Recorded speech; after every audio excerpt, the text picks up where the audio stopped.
Assalamualaikum warahmatullahi wabarakatuh. Waalaikumsalam warahmatullahi wabarakatuh. Wow, Teh, Female Opinion sekarang udah ada di aplikasi Uma Indonesia. Udah pada download belum aplikasinya? Hmm. Tahu nggak aplikasinya? Nah, aplikasi Uma itu aplikasi yang udah di-download lebih dari 10 juta downloader Di Indonesia, itu baru di Indonesia Iya, aja. Ya kan kalau aplikasi pada umumnya itu aplikasi muslim pada Iya. umumnya tuh biasanya Uma itu aplikasi buat umat muslim ya. Iya. Nah, biasanya kan aplikasi yang buat umat muslim itu biasanya ada fitur azan, Azan. itu udah standar ya, ada jadwal Al-Quran. sholat gitu-gitu, ada Al-Qurannya, terus apa ya? Ada kumpulan doa-doa gitu kan. Atau ngasih fitur untuk kita Kiblat. ibadah harian, ada juga kan. Iya. Nah, lebih dari itu aplikasi Uma Indonesia itu ada live streaming ustadznya, setiap live streamingnya Jadi lebih kayak dari model 50 ustadz dalam satu hari. kayak Jadi kita model bisa milih gitu. YouTube gitu ya, jadi Ya model YouTube, model video. Instagram, ya live Instagram kayak ada story-storynya gitu. Jadi kita bisa milih. Terus ada podcastnya juga. Nah, itu yang paling penting Iya. karena kita ada di situ. Tapi namanya YouVoice. Nah, YouVoice itu ya aplikasi kayak podcast gitu, tapi isinya aplikasi Islam semua. Dan Female Opinion ikut meramaikan YouVoice di aplikasi Uma Indonesia. Dan teman-teman juga bisa bikin konten sendiri yang nanti bisa juga diupload ke Uma itu. Ya, jadi kita bisa banget semua umat muslim meramaikan konten-konten di Indonesia Ketahuan aku gitu nggak ya. ikut nyetingnya. Ini kan kita juga ada upload podcast di Spotify ya. Nah, di Spotify itu sebenarnya pendengarnya tuh gak terlalu langsung cepet banyak gitu. Kayak kita harus berapa Kalau di hari aplikasi Uma Indonesia itu langsung iya, kayak baru sehari udah 70, udah berapa hari, udah kemarin terakhir diupdate Sekitar 200 ya sekitar 200-an. Jadi kalau menurut mereka kenapa lebih banyak di aplikasi Uma itu karena emang orang biasanya datang ke aplikasi itu bener-bener untuk dengerin kajian. dengerin Pokoknya kajian pengen tahu ibadah. ilmu tentang Islam lah ya. Iya benar. Nah, iya benar, itu juga apa sih salah satu keunggulan aplikasinya itu kita bisa benar-benar masuk ke aplikasi itu tuh untuk ya nyari ilmu tentang Islam gitu kan. Kalau kita nyari di YouTube suka banyak iklan-iklan Iya, yang betul. tidak sesuai Ke-distract dengan ya. kalau di aplikasi ada berita-berita juga kan ya, Iya. sharing berita. Jadi info Islamnya juga ada secara tulisan, secara audio, terus gambar juga. YouTube-nya juga ada ya Uma Indonesia. Jadi tunggu apa lagi, cepet buruan download karena itu Iya, betul. insya Allah mudah-mudahan ya bermanfaat. buat kita semua. Amin. Dan jangan lupa dengerin podcast Female Opinion di Betul. YouVoice-nya Uma Indonesia. Assalamualaikum warahmatullahi wabarakatuh. Waalaikumsalam warahmatullahi wabarakatuh. Selamat datang penonton YouTube Di episode 2 Female Alhamdulillah. Opinion. Alhamdulillah ya, kita ketemu lagi ya Teh. Gimana Teh Baru kabarnya? episode 2, alhamdulillah. Alhamdulillah. Teman-teman yang udah nonton episode 1 mungkin tahu ya, sebelumnya kita ada di podcast, bukan di Ya. YouTube. Nah, Betul. ini pindah ke YouTube, nggak pindah sih, menambah media sharing dengan nyoba posting di YouTube. Teman-teman YouTube penasaran nggak ya kita kenapa bikin YouTube, bikin podcast? Menurut aku kayak pasti setiap orang gitu ya punya tujuan masing-masing gitu. Dia punya niat, pasti awalnya tuh dia punya niat atau dorongan untuk dia bikin konten di YouTube atau apapun gitu. Ya, Nah, sebenarnya kita mau jadi- sharing-sharing itu ya. Sharing. Kenapa? Jadi sebelumnya kan kita berdua ngaji bareng lah ya, sering sharing. Mau pas lagi ngaji mau enggak sering sharing tentang Islam. Iya, betul. Terus sampai satu titik kepikiran untuk seru ya kalau lebih banyak lagi temen untuk kita diskusi. Sampai akhirnya kita memutuskan untuk yaudah gimana kalau kita sharing apa yang suka kita sharingkan berdua itu di platform digital gitu. Biar semakin banyak orang yang dengerin, barangkali ada yang sama juga pengalamannya. Jadi bisa relate gitu dengan kehidupan teman-teman. Makanya kita mutusin untuk udah sharing. Kalau Cut, kenapa Cut? Alasannya dulu pengen bikin podcast? Iya, kurang lebih sama ya, sama-sama kayak kan kita suka ketemu, suka diskusi bareng. Kadang kita sama ramean juga ya teman-teman kita yang lain juga. Terus kita pas berdua lagi ngobrol kayak kepikiran aja ini kalau diabadikan, maksudnya ini tuh selalu ada hikmah di setiap obrolan gitu, nggak tahu ya, kita berusaha aja sih, selalu ada, pastilah selalu ada hikmah. Dan pengen kayak kepikiran aja gimana kalau kita abadikan hikmah ini bisa suatu saat kita denger lagi atau suatu saat atau teman-teman di luar sana yang ngedengerin juga ada yang bener banget tuh yang punya pengalaman yang sama, jadi kita bisa relate bareng-bareng gitu. Sebelum ke digital, kehidupan sehari-hari juga aku emang sering cerita ke orang gitu. Jadi Cut itu waktu pertama kali bikin podcast, emang dia itu baru pertama kali hijrah banget.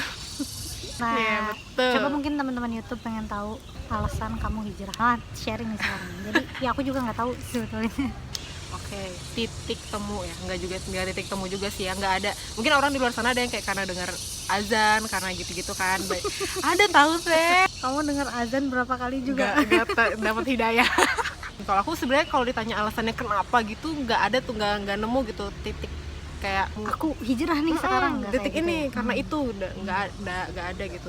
Cuman waktu itu sempet di momen yang aku punya value kehidupan lah istilahnya, kayak dia kenapa alasan dia hidup lah sebelumnya itu memenuhi ekspektasi orang.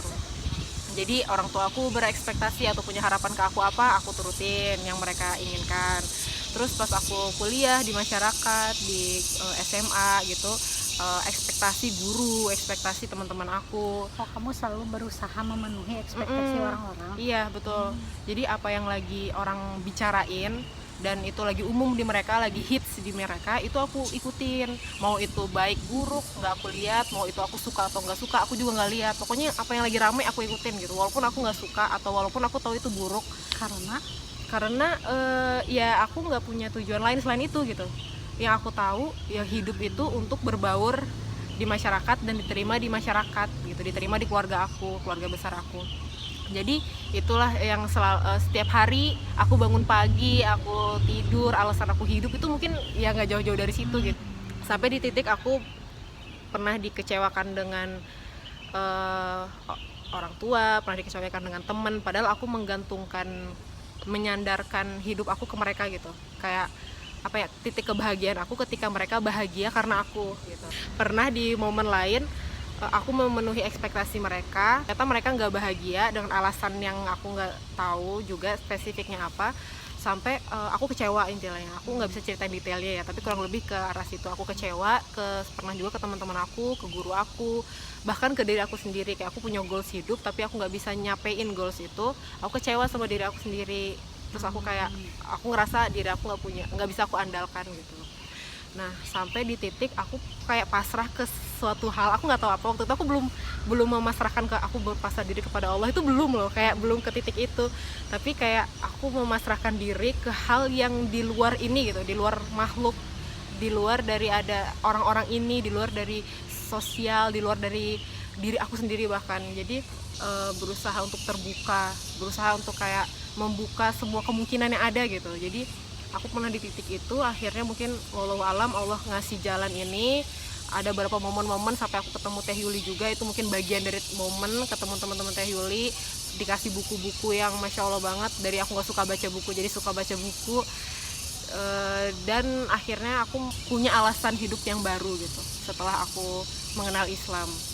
Mungkin dulu itu kayak lebih ke belum punya tujuan hidup gitu ya, belum nemu tujuan hidup yang sesungguhnya. Yang Cut tahu pokoknya memenuhi ekspektasi orang agar orang lain bahagia kan gitu. Sampai akhirnya Cut ada di satu titik, Cut berusaha memenuhi ekspektasi orang, tapi orang tidak bahagia dengan itu, dengan yang Cut lakukan, dan itu membuat Cut kecewa karena orang lain tidak bahagia dengan yang Cut lakukan.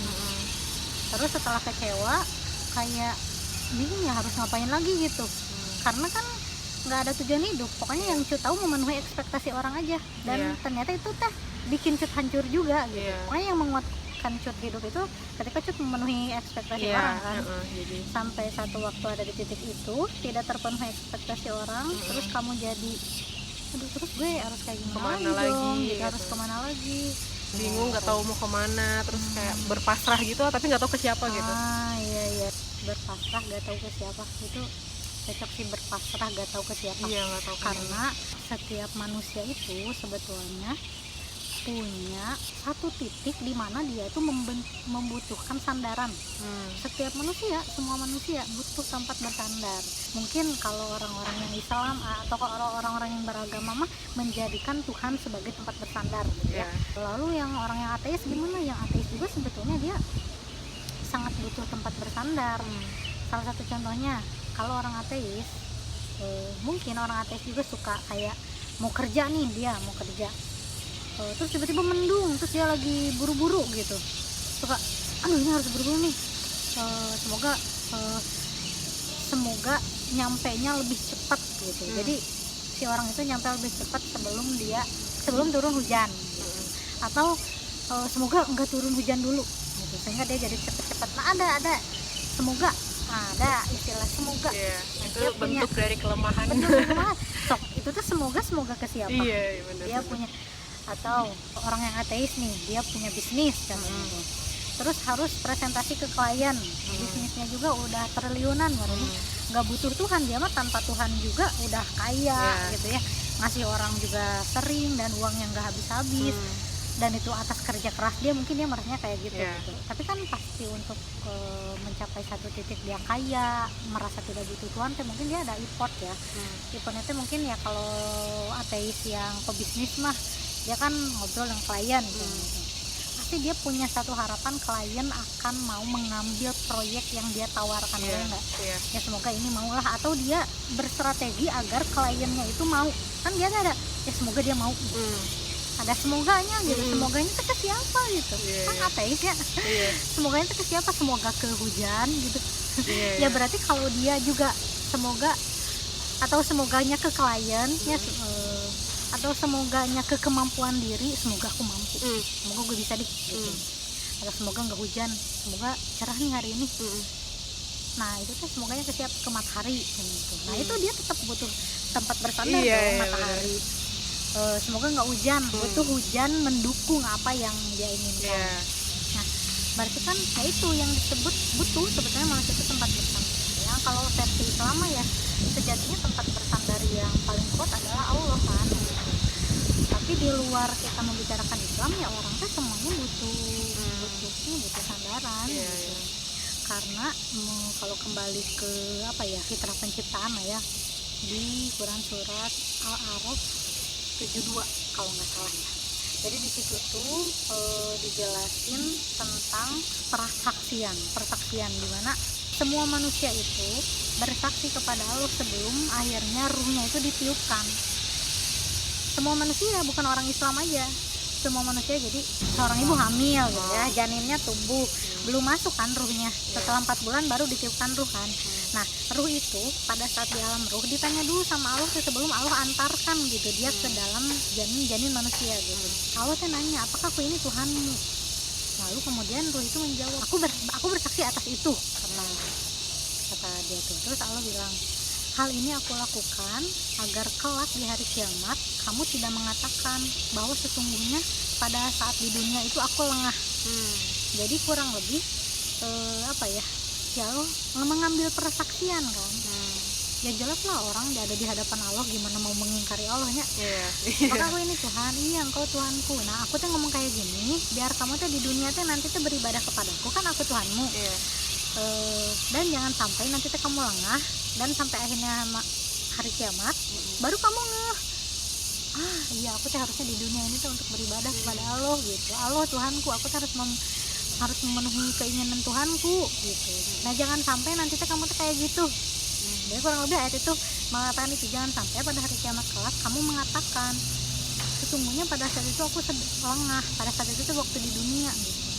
Dengan ayat itu kita jadi tahu bahwa kan seluruh manusia itu berarti kan pernah berinteraksi dengan Allah ya, mengambil persaksian bahwa Allah itu Tuhan mereka yang sepatutnya di dunia itu mereka sembah.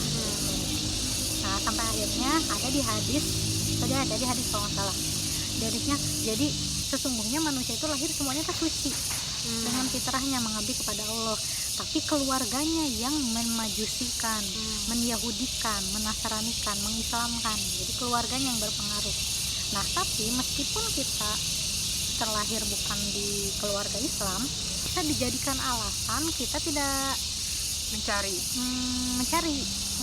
Jadi contoh Kristen nih, terus nanti pas di akhirat, kenapa kamu nggak beribadah kepadaku, katanya. Ya kan aku Kristen, enak yang Islam terlahirnya Islam dari dulu, aku mah terlahirnya Kristen. Nah nggak gitu, karena semua manusia itu diberi fitrah itu, fitrah kebergantungan kepada Allah, pengetahuan bahwa dia apa sih, harus beribadah gitu, karena persaksian itu kan ya udah deal-dealan lah sama Allah sebetulnya masuk ke dunia teh gitu. Dan Allah teh memberi ya setiap pemikiran itu kepada setiap manusia. Jadi bukan orang Islam aja, orang Islam, orang Kristen, orang Hindu, Buddha, ateis, semua itu diberi satu momen oleh Allah teh, yang momen itu menghantarkan mereka pada satu pemikiran bahwa mereka tuh butuh sesuatu, atau mereka tuh penasaran, aku teh habis dari dunia itu kemana ya, ngapain ya, atau di dunia ini tuh ngapain ya. Nah itu tuh kan pertanyaan-pertanyaan yang memancing dia untuk sampai akhirnya dapat kesimpulan bahwa oh aku tuh harus beribadah di dunia ini, tuh harus mengikuti apa-apa yang Allah inginkan, yang Tuhanku inginkan, yang Tuhanku waktu itu yang aku bersaksi di hadapannya inginkan gitu. Ada yang menyambut bisikan itu, ada yang menyambut bisikan itu, ada juga yang mengabaikan. Kayak contoh dia udah bertuhan di agama lain, terus dia berpikir benar nggak ya Tuhanku, atau sebenarnya ada Tuhan lain. Udahlah, nggak usah dipikirin, orang semua keluargaku juga agamanya Kristen, contohnya kayak pusing didengerin. Ngapain yang ada yang menantikan, nggak menyambut bisikan itu gitu. Begitupun dengan orang Islam. Sebenarnya kalau dikatakan seorang muslim ya, janganlah sekali-kali kamu meninggal dalam keadaan apa ya ayatnya, janganlah kamu meninggal melainkan dalam keadaan muslim. Muslim teh bukan yang KTP-nya Islam, tapi yang menjadikan Islam sebagai jalan hidupnya. Ada kan orang yang KTP-nya Islam tapi tidak menjadikan Islam sebagai jalan hidupnya. Itu dia lebih mengambil jalan hidup orang-orang yang menentang Islam, kebanyakan, atau justru cenderung menentang Islam, tapi agamanya itu Islam gitu. Nah orang yang ber-KTP Islam pun belum tentu dia benar keislamannya. Bisa jadi Islamnya teh karena ya udah orang tua aku Islam, aku juga Islam, segala ritual ngikut kata orang tua gitu, jadi ikut-ikutan. Orang yang kayak gitu bisa jadi kalau Allah mentakdirkan dia di Kristen, dia berarti kan nggak akan mencari Islam ya. Jadi nggak ada bedanya. Nggak ada bedanya, sebetulnya semua punya kesempatan yang sama. Orang Islam, orang Kristen punya kesempatan yang sama untuk datang kepada Allah gitu. Bahkan orang Islam sendiri contohnya seperti apa? Seperti kisah Cut tadi. Itu kan orang Islam yang nggak menjadikan Islam sebagai jalan hidup Cut. Maksudnya dulunya kayak ya udah sih Islam sekedar ritual gitu. Kayak sholat, ngaji, sedekah gitu, terus pakai kerudung, ngaji, umroh gitu ya, rukun Islam lah ya, pojoknya apa sih orang Islam itu rukun Islam gitu ya. Sebatas itu aja gitu. Islam teh tidak mencari gimana ya sholat bisa menjadikan diri kita tenang, enggak sekedar rutinitas gitu. Gimana ya ngaji itu bisa menjadikan kita tenang, gimana ya sholat bisa menghalangi kita dari perbuatan keji dan mungkar. Nah, kebanyakan enggak memaknai itu kan, cuma sekedar sholat aja gitu. Kayak mungkin yang sebelumnya cuma ya sholat aja, aja bareng-bareng ngikutin orang gitu.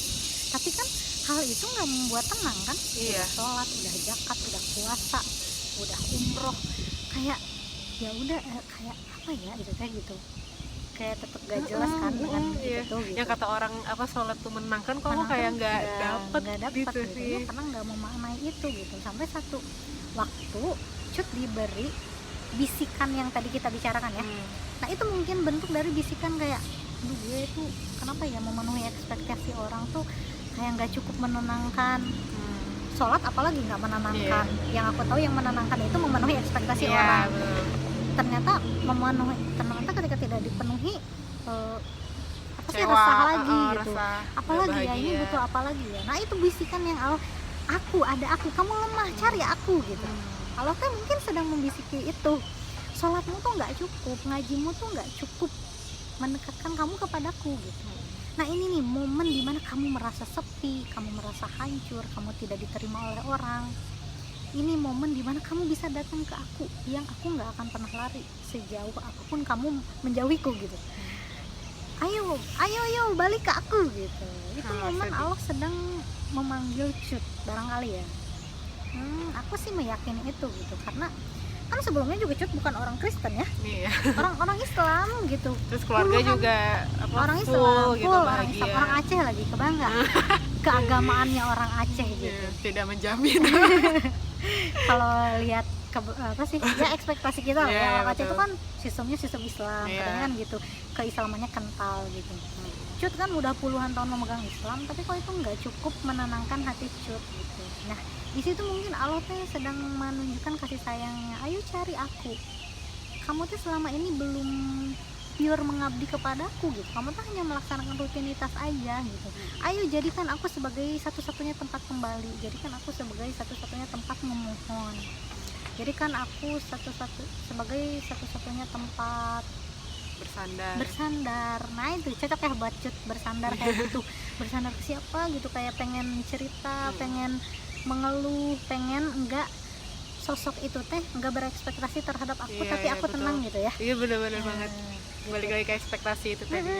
Kalau apa sih kita merelatekan dengan kondisi yang kita tadi, kita maupun teman-teman yang nonton atau ya semua orang di dunia pasti punya momen butuh sesuatu untuk dijadikan tempat bergantung, dijadikan tempat bersandar, karena menemui orang-orang yang mengecewakan gitu, mengecewakan Terus dikecewain gitu. Mm-mm. Bahkan diri aku sendiri. Bukan karena sih, ketika menemui orang-orang teh kesini mengecewakan, mengecewakan, bergantung pada diri sendiri, udahlah yang bisa menolong diri aku itu adalah diri aku sendiri. Ternyata dikecewakan dikecewain juga juga oleh diri aku sendiri, kayak diriku sendiri aja tidak cukup lemah gitu. tidak cukup untuk menenangkan diriku sendiri, kayak butuh apa ya gitu, Betul. sehingga pelarian orang-orang itu ke K-pop, kayak butuh Musik. musik. Aku juga dulu, aku mah bukan K-popers, apa ya, Yang musik lah, pencinta musik gitu ya. aku mah bukan musiknya, kalau Korea mah lebih ke Oh, film oh sih. iya, drama ya. Drama, lebih ke drama, aku mah lebih ke suka ke drama, kayak kalau aku lagi penat gitu ya, nonton drama tuh satu-satunya Jadi lupa gitu jadi ya. lupa masalah-masalah, dibenci orang, Iya, betul. terus dikecewakan orang, nggak dianggap oleh orang. Kalau udah nonton drama teh kayak ya ini tempat aku kembali gitu, aku ngerasanya gitu. Kefokus ke uwu-uwuan. Iya gitu, kayak cuma ini nih yang bikin aku seneng, Iya, betul yang banget. menenangkan aku, yang bisa menjadi tempat pelarian aku Iya. gitu. Atau mungkin ada yang ke olahraga ya, kayak menyibukkan diri, kayak lagi kecewa sibuk lah basket, sibuk tenis, sibuk manjat. Ada yang ke musik, Aku ke musik dulu. Lebih ke musik. Ada yang kalau kecewa udahlah aku dengerin musik, kalau yang bisa main alat musik gitar sampai akhirnya bikin lagu, menghasilkan karya atas kegalauan itu. Atau yang main drum, main biola gitu, sampai akhirnya menghasilkan karya. Itu kebanyakan orang-orang yang namanya galau gitu, galau mencari sesuatu, atau galau butuh pelarian gitu. Atau selain itu apalagi ya, yang studi oriented mungkin belajar, jadi kayak udahlah menyibukkan diri ke belajar aja gitu. Semua orang tuh butuh tempat pelarian gitu sejatinya. Ada yang kemakan. Ada yang kemakan, Tiba-tiba keinget makanan mukbang gitu ya. Makan apa-apa pokoknya, kalau penat makan. Iya. Padahal itu tuh sandaran-sandaran yang lemah gitu, Sementara banget gitu. Nggak akan, sejatinya itu nggak akan menenangkan, yakin deh itu nggak menenangkan. Karena yang menenangkan itu kan Allah ya sebetulnya gitu.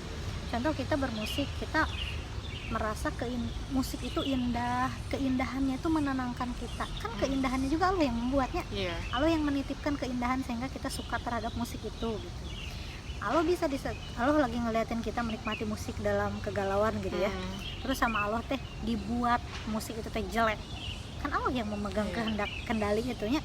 Dibuat jelek, dibuat mood kita jadi benci sama musik itu, jadi kenapa sih jadi gak enak bermusik teh gitu. Itu adalah kode dari Allah untuk musik aja nggak menenangkanmu, karena yang menenangkanmu tuh aku gitu. Coba, nah di situ ada orang yang gue harus ngapain ya, berpikir gitu, sampai akhirnya mungkin bisa ada di titik menemukan Tuhannya. Mungkin baru Tuhan, belum Allah bisa jadi, atau bisa jadi langsung Allah bisa. Atau ada juga yang udahlah gue males mikir-mikir yang kayak gitu, terus aja lari lagi ke musik atau nyari lagi hobi lain yang dia bisa menenangkan dia gitu. Atau mungkin pahit-pahitnya larinya ke bunuh diri, kayak udah nggak nemu lagi tempat berlari itu ya keluarga nggak ngasih apapun, fans juga nggak ngasih, teman di sekitar nggak ngasih, kayak ya udah buntu, nggak punya ilmunya, akhirnya bunuh diri. Nah gitu, jadi ya itu bukti dari sebenarnya setiap manusia itu butuh Tuhan, butuh Allah, tempat bersandar lah ya, itu tempat bersandar yang paling benar, yang paling kuat, yang tidak rapuh gitu. Siapapun itu, ya orang ateis sekalipun pasti butuh gitu. Teman-teman keep looking for, tetap mencari ya. Benar, kalau teman-teman merasa kayak gundah gulana butuh sesuatu, semua orang udah nggak ada yang ngerti, kayak semua orang nggak menghargai apa yang teman-teman bikin gitu, ya itu mungkin kode-kode dari Allah biar teman-teman mungkin Allah lagi kangen, teman-teman kembali lagi kepada fitrah penciptaan, yaitu mengabdi kepada Allah gitu. Mungkin Allah menginginkan hal tersebut dari teman-teman, maka bisikan-bisikan itu tuh harus disambut dan dipikirkan.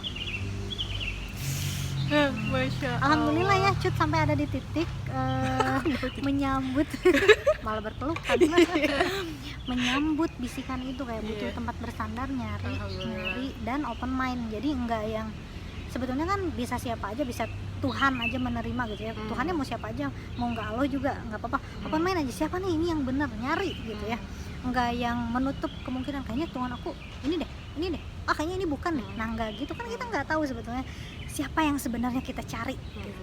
Benar-benar Ya teman-teman juga jangan menutup kemungkinan kayak Islam lah, kayaknya bukan Islam deh, Islam selalu mengecewakan.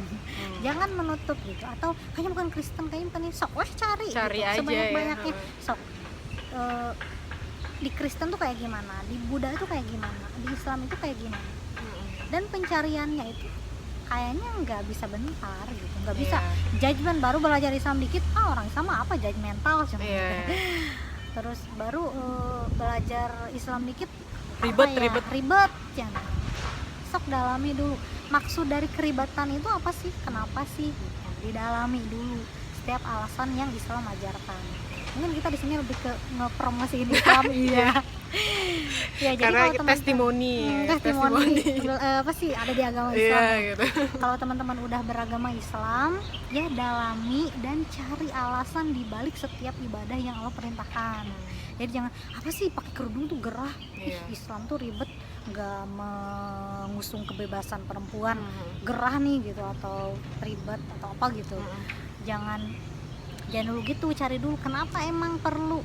Open minded lah ya, membuka segala kemungkinan. Kenapa sih harus sholat, kenapa nih harus puasa, cari dulu kenapa harus kayak gitu. Kalau udah nemu tuh amazing lah. Aku sendiri merasa setiap ibadah yang kita lakukan adalah bentuk penjagaan Allah terhadap diri kita gitu.